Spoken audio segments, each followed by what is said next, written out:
Здравейте! Здрасти! В момента сме на вашата изложба "Зона за медитация" в галерия Ракурси от 1 до 18 юни 2016 година.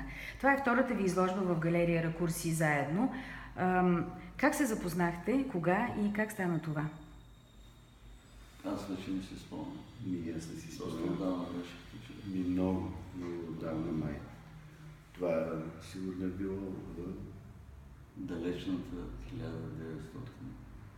И коя? Казвайте някак. А какво ви събра? Не си спомняте конкретно как сте се събрали, как сте се... Изкуството какво може да събере. И масата. И масата. Масата, изкуството и така. От кога работите заедно? Вие сте се запознали 10 години, това разбрахме, но от кога заедно работите? От кога си го Пак не помня от кога. Нещо просто не изневерява тази сутрин. Всъщност, пак беше отдавна и пътувахме, и изложби, и правехме, и почивахме, и пихме вино, пихме салати, обсъждания на разни места, посещаване на приятели, посрещане, изпращане на хора и съвместни... Много музеи, галерии, ресторанти, барове. Но нищо не е датирано, никога не сме си носили камера с нас. И двамата не сте завършили художествена академия. Не завършили. Академик, той е завършил. А защо не го пише в биографията му? Никъде не пише. Тези биографии не са зачетени, те само за така да разкош. Някои ги четат. Добре, пак тогава към тебе. Към теб. Защо така избра да не завършваш академия?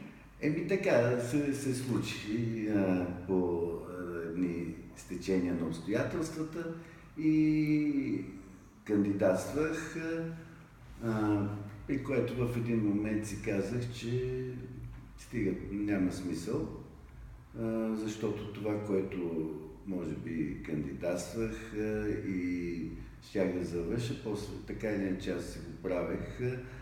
Училището, което сме завършили преди това в Казанлък, художествената гимназия, тя действително едно много силно учебно заведение беше за времето си и много неща ни беше дала. Така сега е силно учебно заведение. Да, сега не съм в течение, но просто реших, че няма смисъл и всъщност може би съм бил прав. Много често нещата, които ние вече можехме и знаехме да правим в гимназията, по-късно се повтаряха в академията и това до някъде много хора разбраха, че не е необходимо така една ситуация. Кого приемате за свой най-голям учител? Двамата по-отделно. В изкуството. Природата, за мен е природата най-голям учител. Всичко това, което ти се случва наоколо, присъствието на приятелите, най-вече, защото те действително са ти един учител, един колектив и всъщност хората ги познаваш по приятелите, които имат. А кои художници или изобщо личности са ви вдъхновявали и продължават да ви вдъхновяват? Вероятно са различни в различното. Ние взаимно се инспирираме в различни изложби и ситуации, така че може да бъдеш така заинтригуван от малка мида на пясъка или така красива вълна в морето, от всичко, което се случва около нас, от красива ситуация, емоционална връзка и всичко това е. Художници, доста са художниците, защото светът е пълен с интересни художници и преди много векове, и след векове, и археологията ти дава много нещата, които се откриват като артефакти. Така че всичко, което интересно е изкочило като създадено от някой автор, дори български автори са били много така, са въздействали върху това, което правя. Така че, но списъка не е малък. Не е малък. Искате ли да срещнете някой специално? Нещо да го попитате или нещо да говорите с него? Някой. Ние сме се срещали. Вие двамата да. Така че... Учители. И се питаме всеки път какво толкова има да си говорим. И стоим до сутринта, примерно, всеки път. Кое събитие във вашата работа ви е направило най-щастливи? Може да е изложба, награда или самия процес на създаване на произведенията? Лично мен, всъщност най-щастливи са ми срещите. За мен изложбата е нещо, което се прави и толкова. Докато срещата с него или с друг близък приятел, това е най-хубавото за мен. Когато седнеш и си споделиш толкова много неща, че си изпълнен, напълнен. Освен общуването между нас, между приятели и хора, самия процес за мен е много важен на направянето на нещата и това е страшно усещане, когато човек създава нещо, независимо дали някой друг го оценява или не. Самия процес за мен е важен. Тогава имаш в един момент чувството, че не си тук някъде вибрираш в междинното пространство, земя, небе.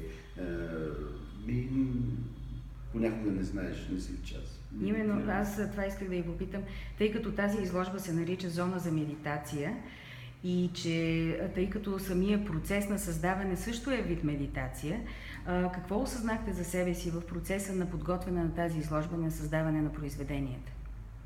Аз лично усещам, че няма много нерви да правя нещо дълго време. Примерно, при мен всичко е много експанзивно и издухливо, така като процес, докато при Стефан е твърде умозримо, с много фине, с един рефлекс на артист и така. Тези разлики обаче някак си нас се допълват и в самото пространство, в тази зона за медитация, всичко изглежда като на място и в синхрон, без никакви предишни свиждания и разговори. Това всичко се случва на първа среща в самата галерия.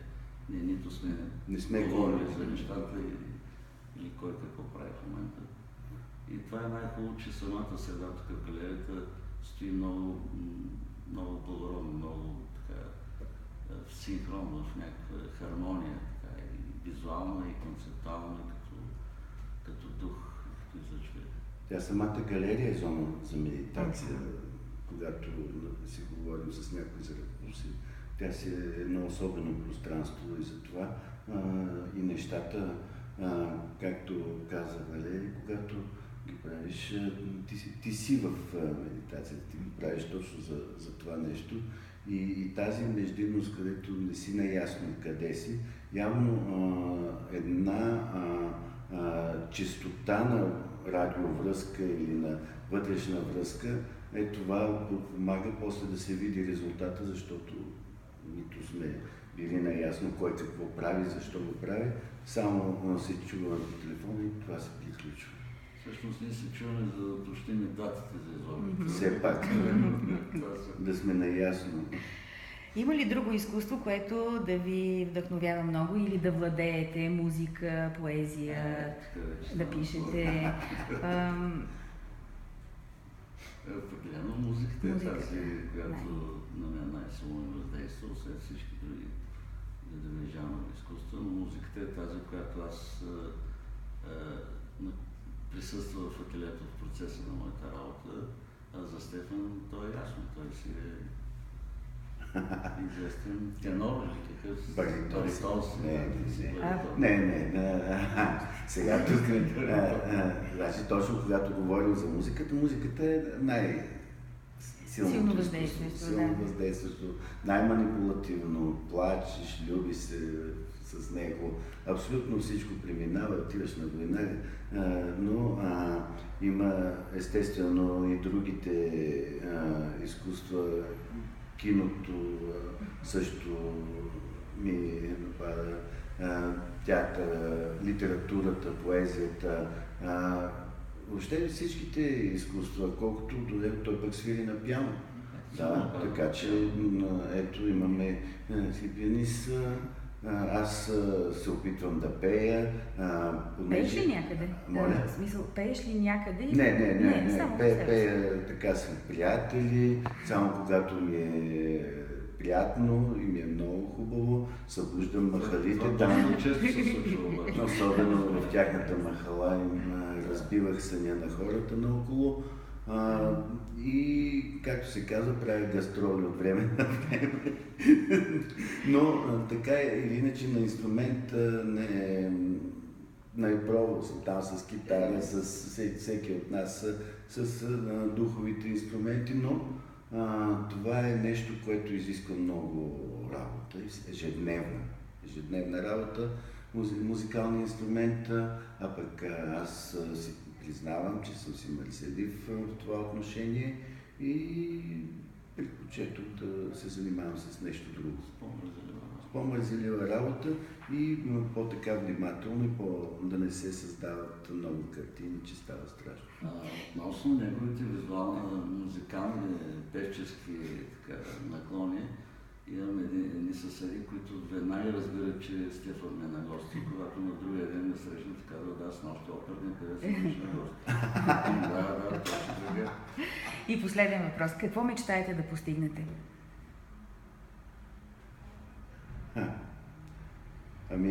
Аз лично мечтая